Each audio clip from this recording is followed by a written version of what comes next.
Hey everybody, this is Steve and Luke is in the house. Hello.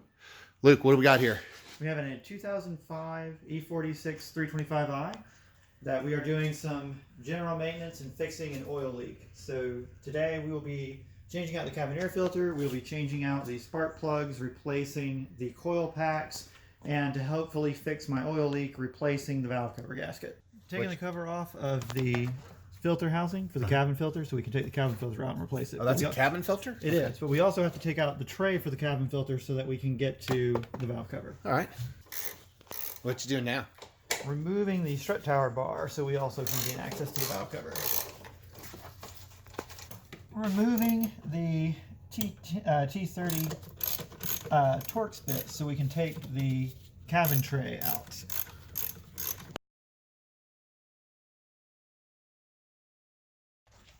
So now that we have removed the tray for the cabin filter, we have access to the bolts that are in the back to get the paneling off and then to subsequently get the valve cover off. How many bolts for the panel? One here, here, here, and here. And then for the valve cover itself, there's going to be 15 of these around the perimeter. So this oil filter cap, I've also, just because I'm going to be in here, ordered a replacement for this seal that will go inside of the valve covering.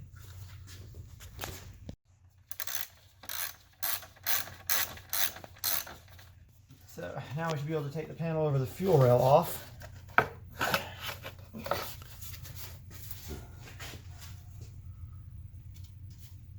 the next panel will be the one over the coil packs.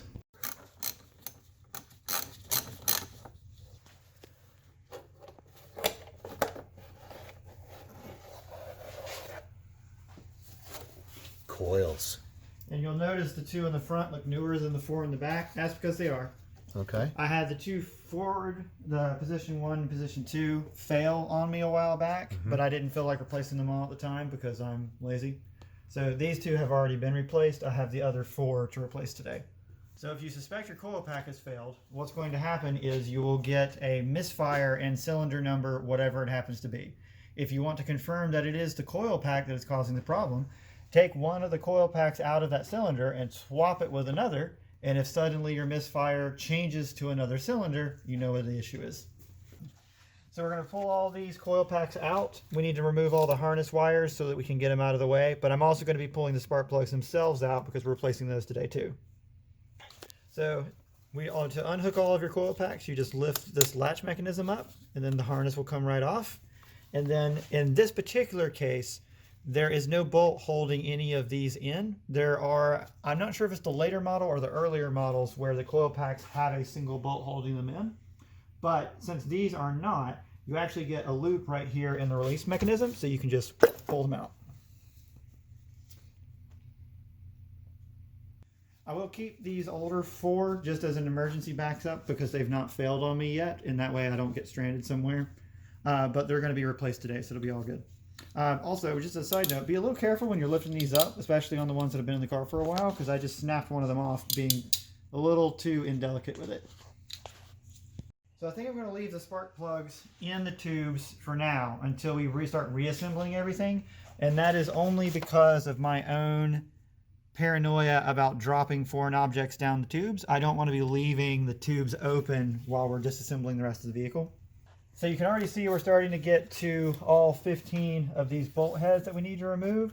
I think I just need to remove the controller harness for all of the coil packs to get them out of the way before this will release entirely. And then we should be able to just unbolt and pull right off. The O2 sensor wires are clipped onto the bottom of the valve covers. So I'm just sliding my fingers. You can see the wire I'm moving right here with my fingers. We're just slipping it out of its clamps out of the way of the valve cover.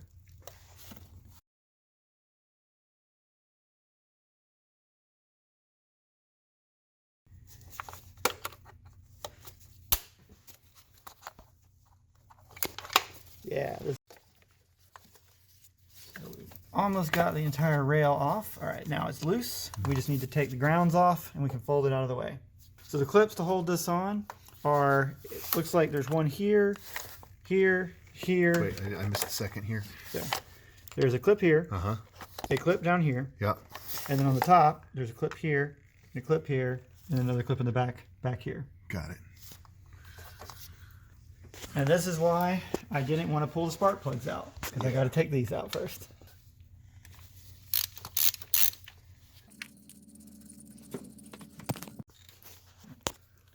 So now that we have these unhooked, we can pull the grounds off, and we can kind of gingerly fish this out of the way, out of our work area. And all we should have to do now is remove the 15 bolts and try and pry this away.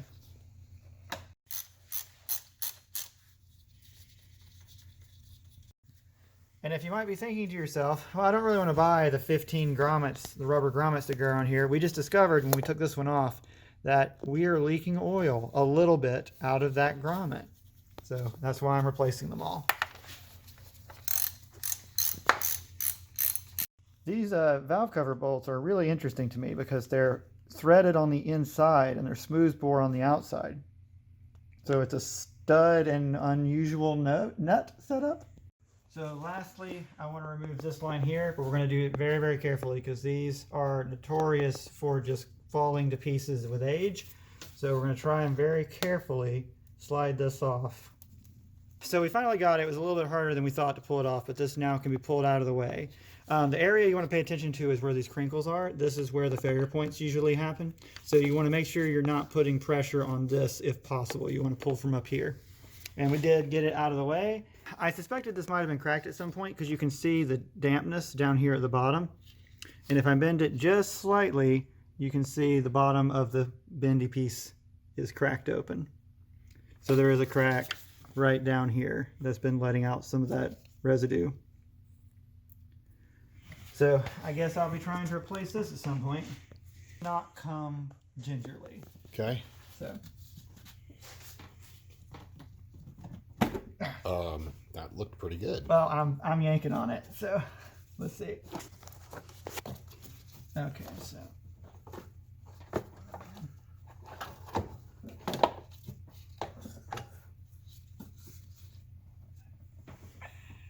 There we go. It's a hell of a camshaft.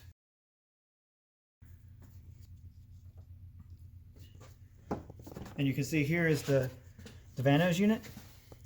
And this is the side that has the full, inside of here, there's a helical piston.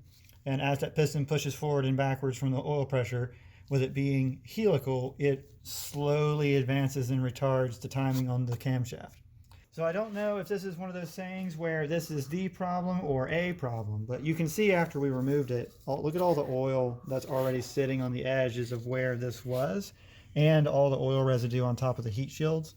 I was definitely losing oil out of here. Now, if that's the last place I'm losing oil from, which will be determined, but definitely was losing some out of here.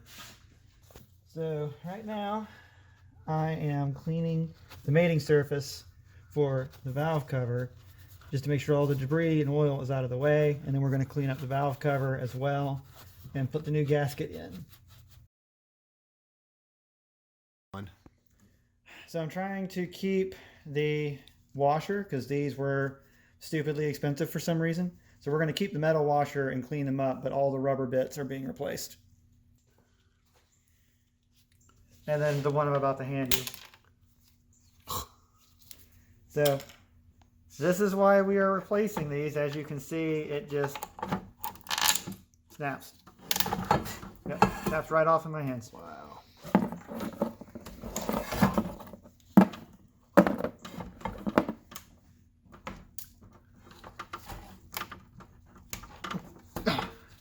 Hard as a rock. Wow.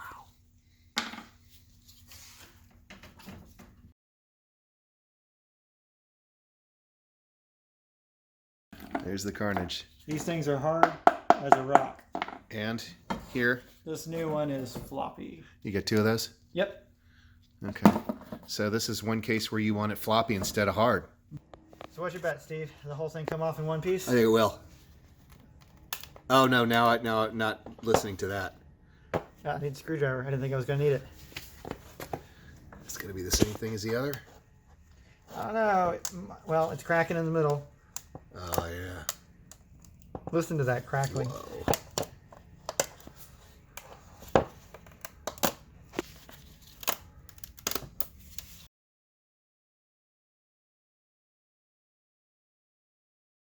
And again, the replacement is so flexible, it's shipped to me in a bag. Yeah, where is that? There it is right here.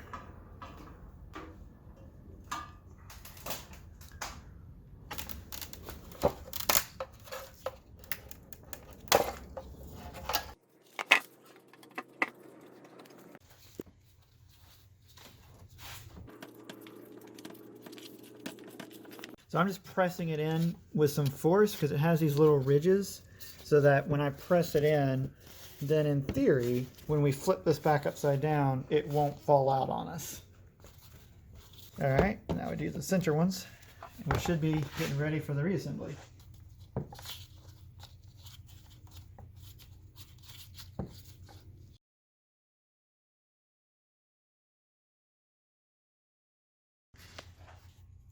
We had a few of these where the stud and the bolt came out at the same time, so we needed to find a way to get them off, and we were having a lot of trouble, so we soaked it in a PV Blaster. And then what we're doing is we're sticking the head of the bolt in here and tightening it down so it doesn't run away on us, and then just hitting this with it. There we go. We are putting the studs back into the places where the studs came out, and best torque spec I could find for it was 10 Newton meters, just like the bolts that go on top of these studs, or nuts that go on top of these studs.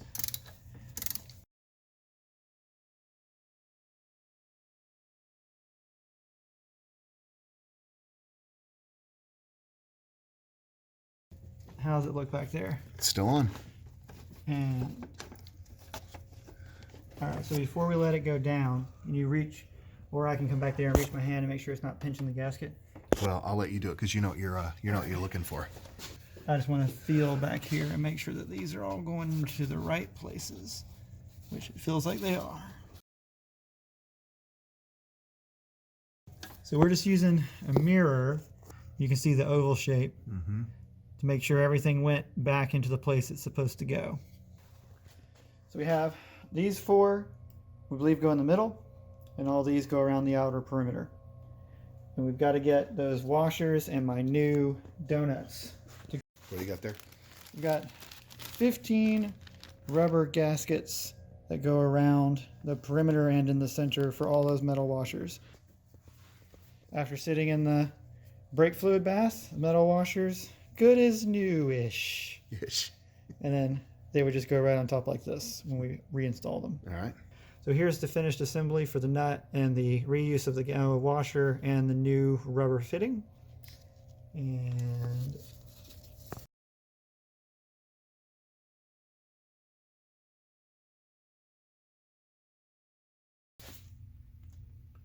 ooh, hey. Somebody done torqued them things on good. Yeah. Holy crap. I'll need to look up what the torque spec for these things are. On it. So this one was official BMW, and we're replacing it with an NGK. So let's look at the tips.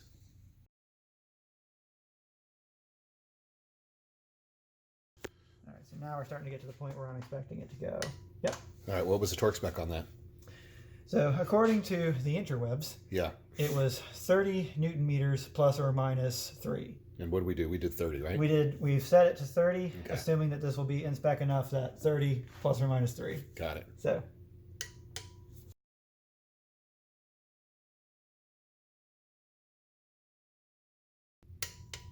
All right.